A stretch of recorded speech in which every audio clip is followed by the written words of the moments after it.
Bismillahirrahmanirrahim. Assalamualaikum warahmatullahi wabarakatuh.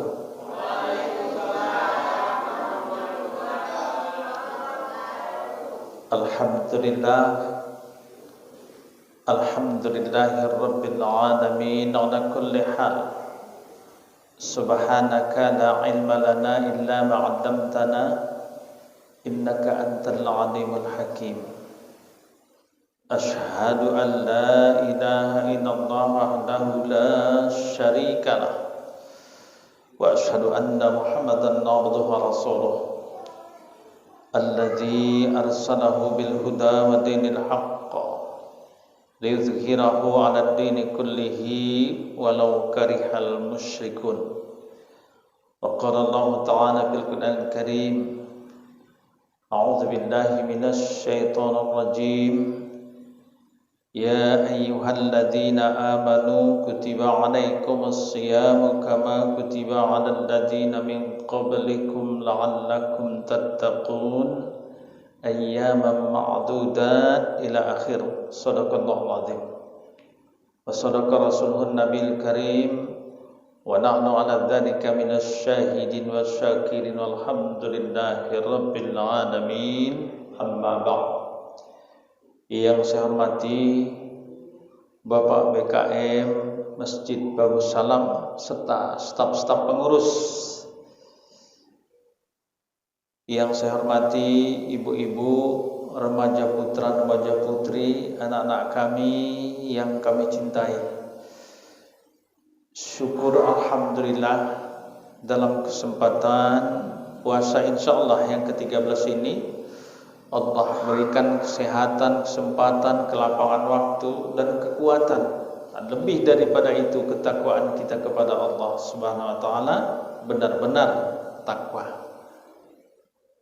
Definisi takwa yang secara singkat, imtithalul awamiri wajtinabun nawahi. Melaksanakan apa yang diperintahkan Allah lalu menjauhi apa saja yang dilarang Allah Subhanahu wa taala. Konteks ini dalam hidup dan kehidupan dan juga dalam hidup bernegara, insyaallah Allah janjikan kepada orang yang bertakwa itu. Walau anna ahlal qura amanu wattaqaw lafatahna 'alaihim barakatim minas samai wal ard. Minas samawati wal ard. Shadaqallahu azim. Jikalau penduduk negeri ini, itu ada launya, itu merupakan syarat. Jikalau penduduk satu negeri itu beriman dan bertakwa, itu dia kaitannya iman dan takwa. La fatahna, pasti kami bukakan pintu keberkahan dari langit dan dari bumi. Kalau sudah Allah bilangkan pasti, innallaha la yukhliful mi'ad. Allah tak pernah menyalahi janji. Manusianya yang banyak malah janji, ya kan? Allah sudah melarang jangan mau dizolimi dan jangan mau menzolimi. Jadi dua-dua tak boleh. Konteks ini jangan mau dizolimi dan jangan mau menzolimi. Sukseslah itu. Jadi sudah dibukakan Allah pintu keberkahan dari langit dan dari bumi.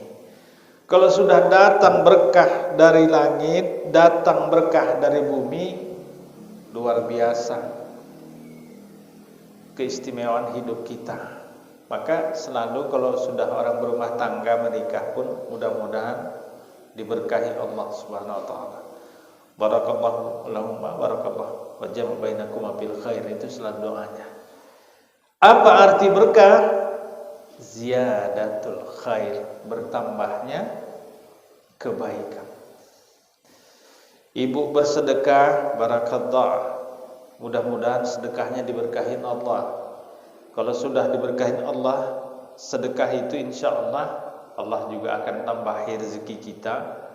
Rezeki itu jangan dipandang dari segi materinya saja, nominal. Jadi rezeki itu bukan itu saja. Ada rezeki mata, ada rezeki telinga, ada rezeki lidah, ada rezeki tangan dan sebagainya. Tak dapat kita hitung-hitung rezeki yang diberikan Allah itu, yang merupakan nikmat dari Allah Subhanahu wa taala. La in syakartum la azidannakum wa la in kafartum inna 'adzabi lasyadid. Janji Allah juga. Jika kamu mensyukuri nikmat Allah, la azidannakum, pasti aku tambah. Wala in kafartum, jika kamu kufur terhadap nikmatku, kata Allah, inna, sesungguhnya, azabi lasyadid, azabku sangat pedih. Di dunia saja ada azab, azab dunia namanya. Di akhirat nanti ada azab, azab akhirat nantinya. Di alam kubur pun ada azab kubur, sama dengan alam barzah. Jadi azab Allah itu pedih bagi orang yang tidak bersyukur ataupun mensyukur nikmat Allah. Kita ini, nikmat Allah ini memang sudah banyak diberikannya kepada kita. Yang pertama kita bisa datang ini adalah kesehatan. Kalau enggak sehat, takkan sampai kita kemari. Saya lagi juga dari Pinang Baris. Kalau enggak sehat, enggak sampai kemari. Padahal tadi pagi saya nyebrangi sungainya, cuma ada titinya. Ada titinya. Kalau enggak ada titinya, kupu juga lah. Benai kata orang kampung. Benai kata orang kampung kalau tak ada titinya. Tapi karena ada titinya, sampailah. Bedanya beda kecamatan saja. Medan Sunggal dengan Sunggal Deli Serdang. Nah, itulah nikmat yang diberikan Allah. Mau dihitung-hitung, astagfirullah, tak terhitung nikmat Allah itu. Wa in ta'uddu ni'matallahi la tuhsuha. Jika kamu menghitung-hitung nikmat Allah itu, la tuhsuha, tidak akan bisa menghitungnya. Andaikan lautan yang penuh ada di permukaan bumi ini menjadi tinta untuk menulis nikmat itu, kayunya menjadi pulpen, la tuhsuha, tidak terhitung. Saya berdiri duduk di sini nih, nikmat Allah yang begitu banyak lewat usaha-usaha manusia. Baju saya pabrik mana yang buat, kainnya dari mana, lalu kena peci hitamnya dari mana, pewarnanya dari mana, kemudian kursi siapa yang membuatnya, aduh, subhanallah, la tuhsuha. Ibu yang duduk di sana, jilbabnya dari mana, telkungnya dari mana, bapak-bapak sekalian dari mana. Ketika satu helai kain saja, dia menciptakan harus punya pabrik kain namanya. Benangnya dari mana?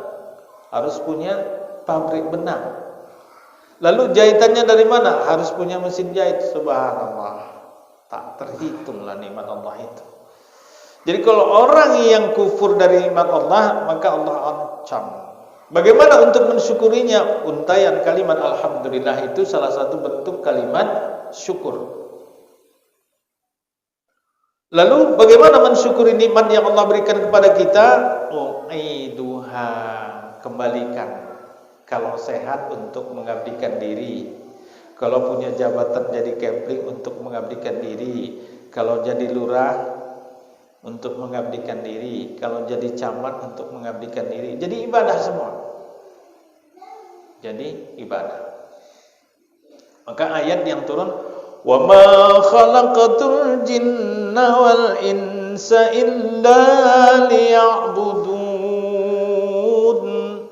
Tidak aku ciptakan jin dan manusia melainkan untuk mengabdikan diri kepadaku. Tuntaslah itu. Jadi kalau ditanya apa gunanya kita diciptakan Allah, kesimpulannya untuk mengabdikan diri kepada Allah. Wah, untuk ibadah saja sama Allah? Iya. Jadi kapan lagi bisa kita bekerja? Nah, ibadah itu ada dua, ada mahdhah dan ghairi mahdhah. Ada yang sudah ditentukan Allah merupakan kewajiban, ada ibadah yang tidak ditentukan Allah, yang punya nilai tersendiri. Salat 5 waktu sehari semalam mahdhah. Isya 4, subuh 2, seterusnya. Tak boleh pula ditambah-tambah. Kalau sudah 2 subuh tu jangan kerajinan jadi 3. Ustaz, capek awak menunggu subuh tu. Cuma 2 rakaat, tambahilah. Enggak ada istilah tambah. Maghrib 3 tidak boleh ditambah dan tidak boleh dikurangi. Itu sudah mahdhah. Tapi kalau infak, nah di sini posisinya kan boleh sedikit, boleh banyak, tidak ada ketentuan. Infak itu harus 10.000. Siapa lah yang bisa mau menginfak 10.000? Yang mampu 2.000, 2.000. Yang mampu 1.000, 1.000. Wa mimma razaqnahum yunfiqun. Sebahagian rezekimu yunfiqun, infakkan.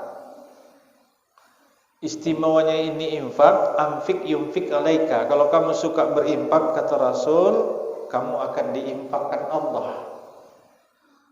Kalau kita mungkin berinfak dengan nominal, tapi Allah menginfakkan kepada kita kesehatan. Kalau kita berinfak dengan uang, bisa jadi Allah memberikan infak kebahagiaan. Jadi Allah memberikan infak itu bukan nominal saja, tapi kesehatan. Bukankah kesehatan lebih mahal daripada uang? Mahal bukan? Ibu kalau ke Sundari, tanyalah orang yang masuk Sundari itu, mau ngapain kemari? Membeli kesehatan, nggak bisa dibeli, cuma berobat yang bisa. Begitu juga kita datang kepada Ustaz, aku ini tak bahagia. Bisa dibeli bahagia tuh? Enggak bisa. Setan dan iblis nantiasa menggoda kita. Ibu mau berangkat ke masjid tadi juga godaan, ngantuk kali bekurasi katanya. Udah negara sikit. Tapi kena iman dan ilmu tadi kuat, melangkah dari rumah ke masjid bikulli qadamin ibadat sanatin. Satu langkah awak berjalan dari rumah. Bismillahirrahmanirrahim ke masjid. Udah 3 langkah. 3 tahun ibadah. Bukan tanggung. Ada ibu-ibu di sana, Wak Minah namanya, dekat kali rumahnya dalam masjid. 10 langkah sampai, keliling ya dari gang ke gang. Akhirnya gunggung anjing terjadi ke masjid. Allah ya Allah. Jangan ganda-ganda kan, kalau dekat ya dekat, kalau jauh-jauh. Apa artinya? Allah memberikan dorongan, Rasul memberikan dorongan ketika kita berangkat ke masjid 1 langkah. Bikulli qadamin ibadatis sanatin. Jadi kena dorongan itu kita berangkat, kena ilmu pengetahuan kita berangkat, maka tepisan kita bisa menepis dari godaan iblis, kita bisa menepis dari godaan syaitan.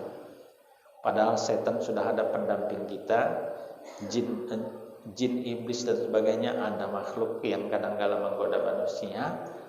Tapi kemampuan iman dan takwa kita, insya Allah kita bisa berjalan dengan real yang ditentukan Allah Subhanahu Wa Taala. Allah yang menciptakan manusia, maka Allah yang mengatur hukum. 6.666 ayat, 30 juz, 114 surat, kafah, lengkap. Maka skenario yang diberikan Allah itu sudah tertulis baginya, bagi kita semua. Tahun segini kiamat, Allah yang tahu. Tahun segini ada kematian, tahun segini adalah kebanjiran. Sudah semua ditentukan Allah Subhanahu Wa Taala di Lauh Mahfuz. Jadi takdir itu adalah merupakan rukun iman yang wajib kita terima. Kalau sudah mampu menerima rukun iman itu, maka situasi yang kadang-kala kita hadapi yang sulit, kembalinya kepada Allah. Udah takdir ke Allah bagian katanya kan. Nah, memang usaha sudah, tapi ketentuan Allah di tangan Allah. Wa ma khalaqtil jinna wal insa illa liya'budun, tidak kuciptakan jin dan manusia melainkan mengabdi kepadaku. Allah ciptakan manusia mengabdikan diri kepadaku. Jin yang ciptakan manusia, jin yang diciptakan Allah untuk mengabdikan kepadaku.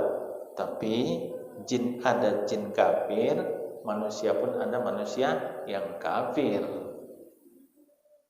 Oleh karenanya dalam hal ini, karena kita sudah diberikan potensi sebetulnya setiap lahir, di surah Asy-Syams itu jelas, فَأَلْهَمَهَا فُجُورَهَا وَتَقْوَاهَا. Allah sudah mengilhamkan kepada diri manusia. Ibu, bapak, kita semua sudah diberikan ilham.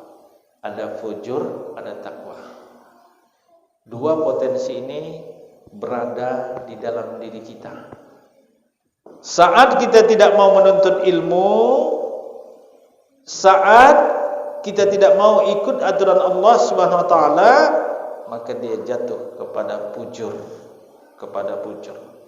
Kalau takwa ini dia harus dituntut dengan ilmu pengetahuan, ketauhidan. Kalau fujur, segala sesuatu menentang ajaran Allah, fujurlah itu. Ada judi, fujur. Ada perzinahan, fujur. Ada kezaliman, fujur. Nah, yang mana bisa keluar dalam diri kita? Ketika kita mengikuti takwaan, maka alhamdulillah mampu melaksanakan apa yang diperintahkan Allah dan menjauhi apa yang dilarang Allah. Kalau fujur, tidak mampu. Maka doa kita selalu Allahumma arinal haqqa, Allahumma arinal haqqa haqqa warzuqna ittiba'ah, wa arinal batila batilan warzuqna ijtinabah, wa la taj'alna minal maghdurin. Ya Allah, tunjukkanlah yang batil itu nyata batilnya. Sampai begitu bahasa itu ya. Tunjukkanlah yang batil itu nyata batilnya, dan aku mampu untuk menjauhinya.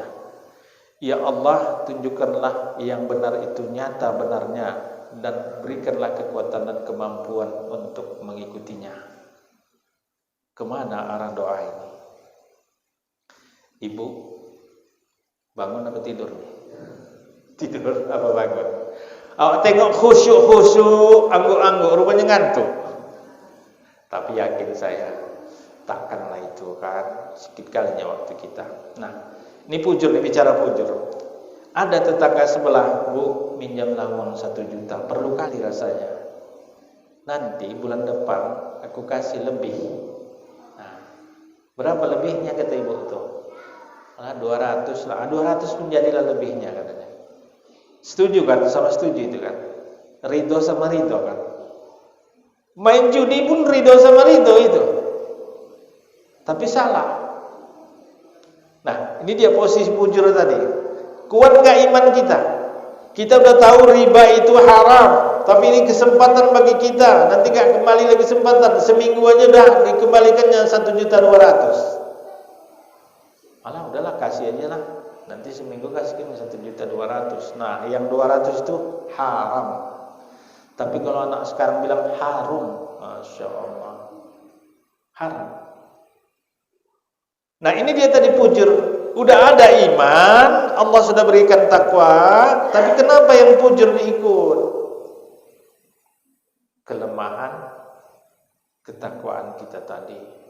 Akhirnya berhasillah fujur membanggakan diri, kalah iman. Dan ini bukan sekali saja, sur dia lama-lama sebulan 2 bulan kemudian berikut. Ada kawan lagi yang begitu menawarkan, ada kawan lagi yang begitu menawarkan terus sampai tawuran kerja itu, meminjamkan uang dengan uang riba.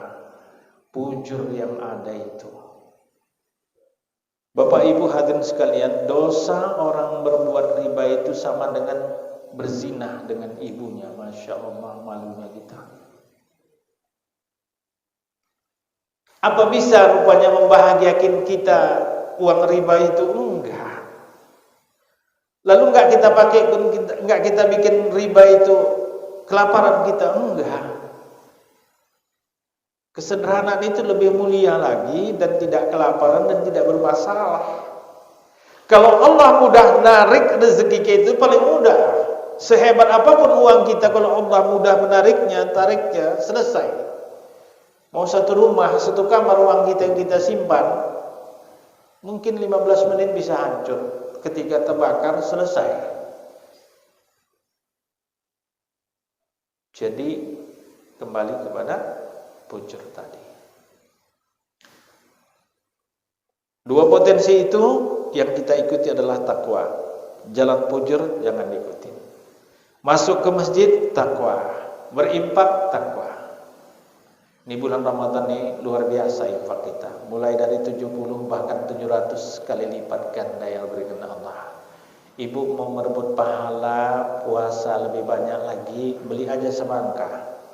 7.000 barangkali sekilo kan.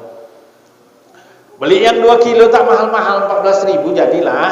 Baru semangka tadi potong. Kira-kira masjid itu yang buka berapa? 40 orang. Potongnya 40 walaupun kecil-kecil ya kan. Jam 5:30 ketuknya Pak Najir, ini semangka tuh orang berbuka. Oh, alhamdulillah kata Pak Najir, mulai 1 orang 2 orang saja sampai 40 orang datang untuk berbuka puasa.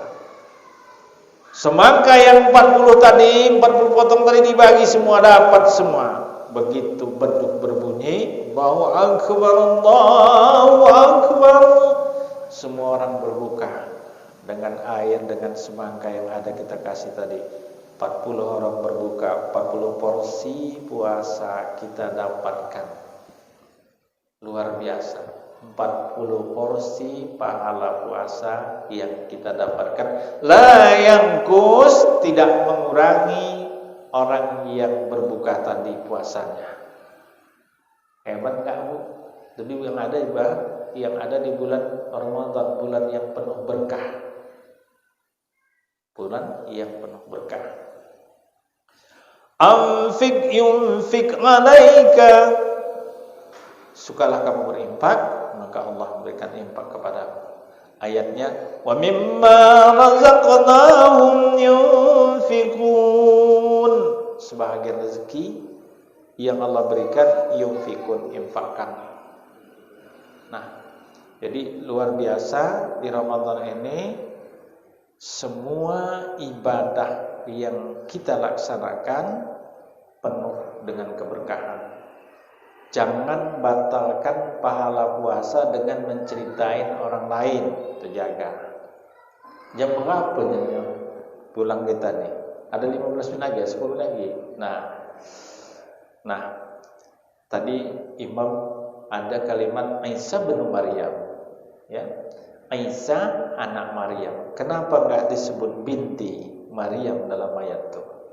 Bin itu kan untuk ayah. Begitulah ketentuan Allah menghormati seorang suami ketika berumah tangga, anaknya tetap pakai bin. Jadi Isa bin Maryam, memang Isa tidak ada ayahnya, maka binnya langsung ke Maryam. Nah, ketika Siti Maryam berada di mihrab, gadis murni, suci, nggak pernah pacaran, nengok laki-laki pun nggak pernah kira-kira menjadi pandangan hebatnya dia. Tapi ketika Allah memberikan ilham lewat malaikat menyampaikan, ya Maryam, engkau hamil. Masya Allah. Terkejut nggak Bu? Perempuan yang nggak kenal laki-laki tapi diperintahkan hamil.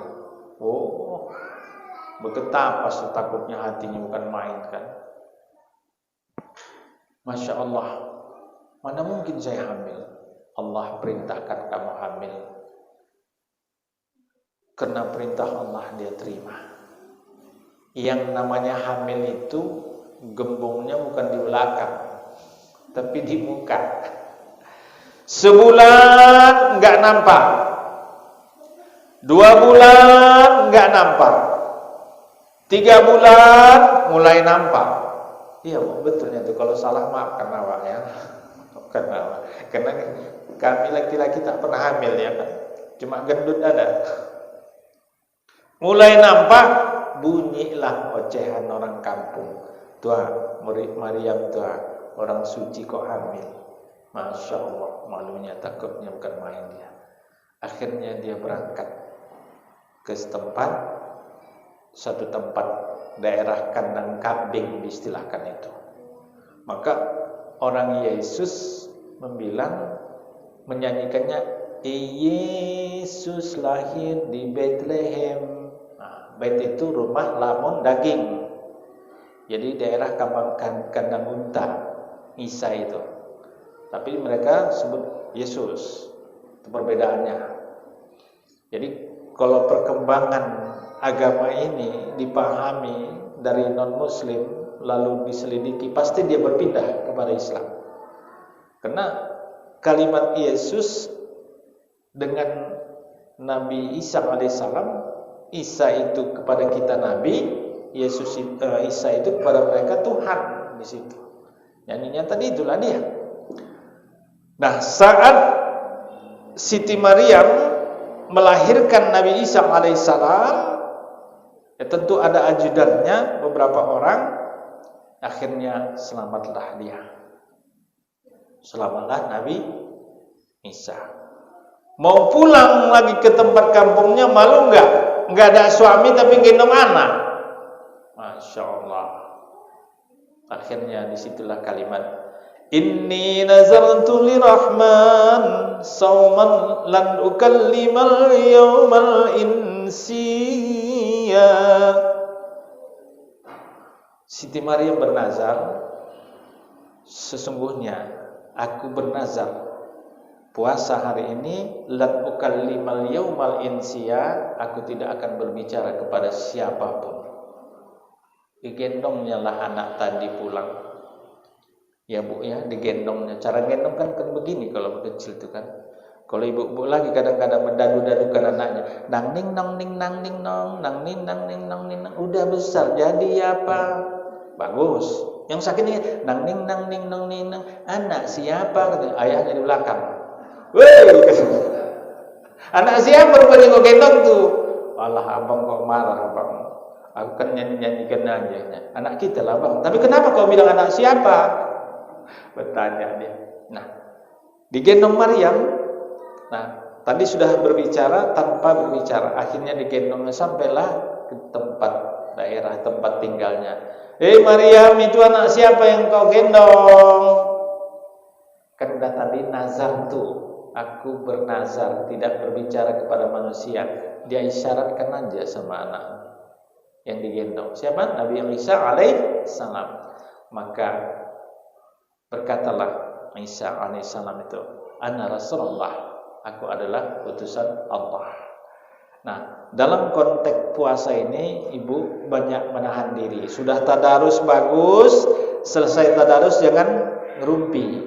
Ya Allah, Cik Minah itu tadi semalam katanya kan ngasih bubur, tak ada rasanya. Udah menjaga puasa hilang.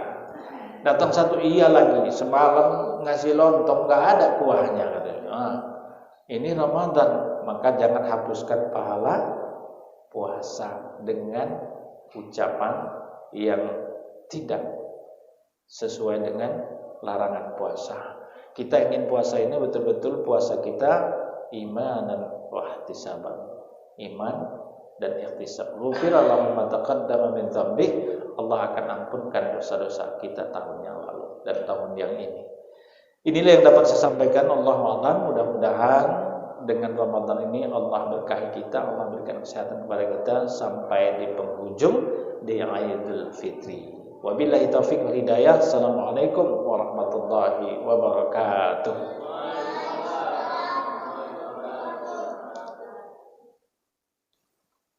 Doa. Mari kita mengambil berkah. Astaghfirullahaladzim. Alladzi la ilaha illa huwa wa atubu ilaih. A'udzu billahi minasyaitonir rajim. Bismillahirrahmanirrahim. Alhamdulillahirabbil alamin. Wassalatu wassalamu ala asyrafil anbiya'i wal mursalin wa ala alihi wa ashabihi ajma'in. Allahumma ighfir lana dzunubana wa liwalidayna warhamhuma kama rabbayana shaghira wa li jami'il muslimina wal muslimat wal mu'minina wal mu'minat al ahya'i minhum wal amwat. Ya Allah, ya Rahman, ya Rahim, kami menghadapi Ramadan ini dengan iman dan ihtisab. Ya Allah, ampuni dosa-dosa kami dan dosa kedua orang tua kami. Sayang mereka sebagaimana mereka menyayangi kami. Ya Allah, ya Allah, berkahilah bulan Ramadan ini sehingga kami dapat menutup di bulan Ramadan dalam keadaan sehat walafiat. Ya Razak, ya Razak, innaka antal marzuqin. Ya Allah, Engkau Maha Pemberi rezeki. Mudahkan rezeki kami, lapangkan rezeki kami, luaskan rezeki kami, berkahi rezeki kami, berkahi umur kami dalam hidup dan kehidupan berumah tangga. Ya Rabb, Rabbana atina fid dunya hasanah wa fil akhirati hasanah wa qina adzabannar. Subhana rabbika rabbil izzati amma yasifun wa salamun alal mursalin walhamdulillahirabbil alamin. Taqabbalallahu minkum minna wa minkum taqabbal ya karim.